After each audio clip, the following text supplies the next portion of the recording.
माणसाला जी जात महाग जी लागलेली आहे, एखाद्यानं सोन्याचं काम केलं की सोनार झालं, एखाद्यानं अनेक कपड्याचं असेल, चमड्याचं असेल, चमड्याचं केला तर चांभार झाला. तसं कर्माचे नाव आहे ती, म्हणजे माणसाचं नाव नाही आहे. जाती जी माणसाच्या लागल्या महाग, तर ते जीवनासाठी जगण्यासाठी कर्म करावं लागत होते.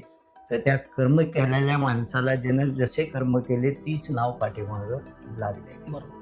आणि मग त्या नावाच्या अवघानं लोकाला कर्माच्या अवघानं पुकारल्या गेलं, तर त्या कर्माला पुकारण्याच्या ऐवजी माणसाला पुकारलं की बाबा. उदाहरण आहे रविदास चांभार.